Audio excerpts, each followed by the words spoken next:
할렐루야, 아침 묵상 시작합니다. 나는 전능하신 아버지 하나님, 천지의 창조주를 믿습니다. 나는 그의 유일하신 아들, 우리 주 예수 그리스도를 믿습니다. 그는 성령으로 잉태되어 동정녀 마리아에게서 나시고 본디오 빌라도에게 고난을 받아 십자가에 못 박혀 죽으시고 장사된 지 사흘 만에 죽은 자 가운데서 다시 살아나셨으며 하늘에 오르시어 전능하신 아버지 하나님 우편에 앉아 계시다가 거기로부터 살아있는 자와 죽은 자를 심판하러 오십니다.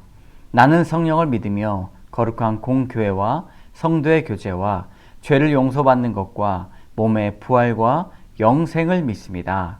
아멘. 우리 찬송가 23장 함께 찬양하겠습니다. 찬송가 23장입니다.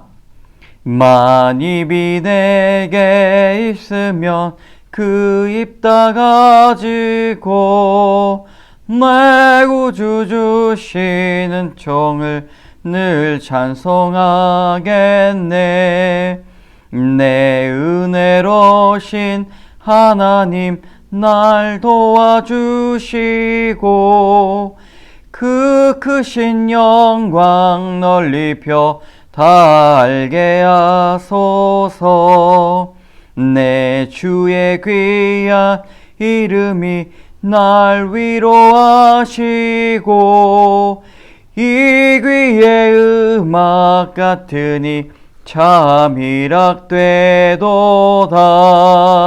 내 죄의 권세 깨뜨려 그 결박 푸시고 이 추한 마음을 비로소 고청케 하셨네.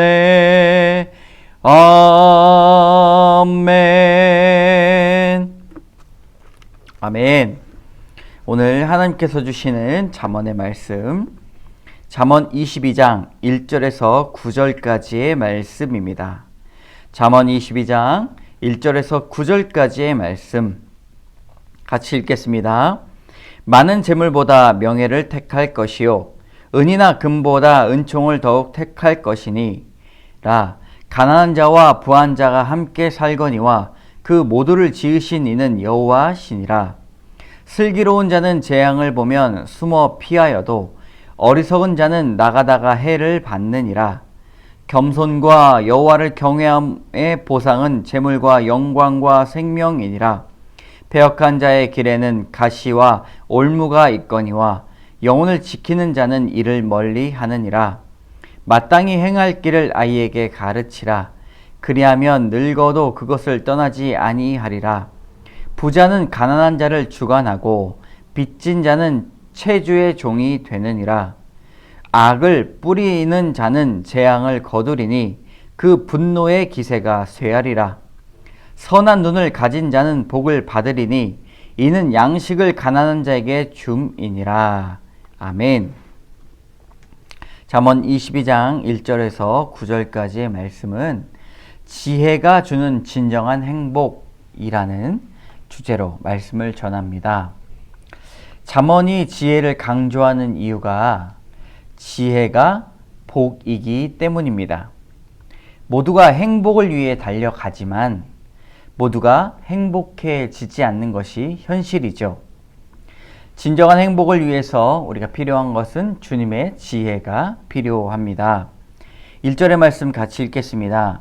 많은 재물보다 명예를 택할 것이요 은이나 금보다 은총을 더욱 택할 것이니라. 여러분, 재물 앞에서 우리는 지혜를 간구해야 합니다. 성경은 재물을 빗댄 이야기가 많이 나오는데요. 재물보다 명예를 택하라. 여기서 명예라는 단어는 좋은 이름이라고 볼 수가 있습니다. 그러므로 재물보다 좋은 이름을 가져라. 좋은 이름을 갖게 된다는 것은 다른 사람들과 관계에서 신뢰가 있고 행복하다는 뜻입니다. 그런 신뢰를 얻는 방법은 맛있는 밥이나 듣기 좋은 말을 해서 얻는 것이 아닙니다. 다른 사람들에게 믿음을 얻는 이유, 신뢰를 얻을 수 있는 방법은 내 주변의 사람들이 나의 선택을 바라본다는 사실을 꼭 알아야 합니다. 이렇게 생각하죠. 참, 저 사람은 참 좋은 선택을 해. 자신을 위한 일보다 남을 위해 선택하고 눈앞의 이익을 위해서 선택하기보다 가능성을 보고 선택하는구나 라고 그 사람을 지속적으로 오랫동안 보았을 때 신뢰를 하게 된다는 사실입니다. 여러분, 우리가 선택의 과정에 좋은 하나님의 지혜로 결정하는 귀한 지혜를 소유하시기 바랍니다. 그렇게 좋은 이름을 얻게 되는 것이죠. 우리 3절의 말씀 같이 읽겠습니다. 슬기로운 자는 재앙을 보면 숨어 피하여도 어리석은 자는 나가다가 해를 받느니라. 여러분, 행동은 분별력입니다. 행복은 분별력입니다. 숨어 피한다는 말은 상황에 올바르게 대처한다는 능력이죠. 그러므로 선견지명, 미래를 내다볼 수 있는 것이 하나님의 지혜입니다. 어리석은 자는 재앙의 신호를 볼 수가 없고 스스로 침몰하는 배와 같습니다. 3절은 그렇게 재앙의 신호, 고통의 신호를 볼 수 있는 사람이 바로 지혜자이고 그것을 볼 수 없는 사람은 어리석은 자다라고 둘을 대조하고 있습니다. 여러분, 우리는 재앙의 신호를 바라볼 수 있는 그리고 알아챌 수 있는 하나님의 지혜를 소유해야 할 것입니다. 우리 5절과 6절을 같이 읽어보도록 하겠습니다. 패역한 자의 길에는 가시와 올무가 있거니와 영혼을 지키는 자는 이를 멀리 하느니라. 마땅히 행할 길을 아이에게 가르치라. 그리하면 늙어도 그것을 떠나지 아니하리라. 5절에 보면 가시와 올무가 나옵니다. 여러분, 가시에 찔리면 아프죠. 가시는 고통을 주는 것입니다. 두 번째, 올무. 새가 올무에 걸리면 결국 죽게 되죠. 올무는 생명을 빼앗는 것으로 나온다는 것입니다. 여러분, 하나님을 떠난 삶은 가시이며 올무입니다. 주의 길을 떠난 사람은 가시에 찔리고 올무에 사로잡힌 삶을 산다는 것이죠. 여러분, 이것들을 피하기 위해 어떻게 살아야 됩니까? 바로 영혼을 지키는 자로 살아야 됩니다. 이것들을 우리가 영혼을 지키는 자, 우리의 마음을 지키는 것, 그것이 바로 하나님의 지혜인데요. 이것은 단숨에 되지 않습니다. 하나님의 지혜는 아주 어릴 적부터 가르치고 익혀야 합니다. 6절에 보면 마땅히 행할 길을 아이에게 가르치라. 아주 어린 아이 때부터 가르치게 되면 늙어도 주님을 떠나지 않는다라는 사실입니다. 죽을 때까지 주님을 떠나지 않는 복이 우리에게 임하기를 기도합시다. 오늘 말씀을 통하여서 나누고자 하는 두 가지의 교훈. 첫 번째, 주의 은총이 있는 곳에 행복이 있습니다. 2절의 말씀입니다. 가난한 자와 부한 자가 함께 살거니와 그 모두를 지으신 이는 여호와시니라. 아멘. 모두를 지으신 분이 하나님이라고 말하고 있습니다. 우리 모두는 똑같은 피조물이다 라는 그런 뜻으로 우리가 알게 되는데요. 그 뜻뿐만 아니라 이런 뜻이 있습니다.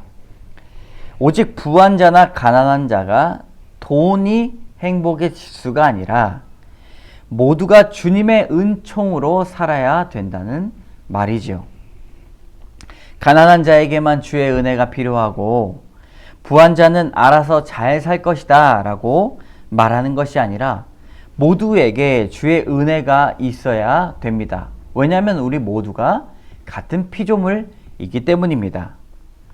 주님이 필요한 곳에 여러분 모든 사람들에게 우리의 주님의 이름을 알리기를 원합니다. 주의 은총이 있는 곳에 우리의 행복이 있기 때문입니다. 두 번째 교훈입니다. 선한 눈을 뜹시다. 9절의 말씀, 선한 눈을 가진 자는 복을 받으리니 이는 양식을 가난한 자에게 줌이니라. 선한 눈을 가진 사람이 행복하다라고 말을 합니다. 선한 눈은 주님의 눈이죠. 주님의 시선이 머무는 곳에 우리의 시선도 머물러야 할 것입니다. 사랑하는 여러분, 우리가 선한 눈을 뜹시다. 주님이 바라보시는 곳에 관심을 갖고 우리도 바라봅시다. 가난한 사람, 사랑과 관심이 필요한 곳에 주의 사랑을 흘려 보냅시다. 선한 눈이 뜬다는 것은 우리가 긍휼한 마음, 다른 사람을 위해 애통하며 우는 눈물의 사람이 된다는 뜻이죠. 선하신 주님께서 우리의 마음을 바라보고 계실 것입니다. 함께 기도하겠습니다. 참 좋으신 하나님, 주의 은총이 있는 곳에 행복이 있음을 기억합니다.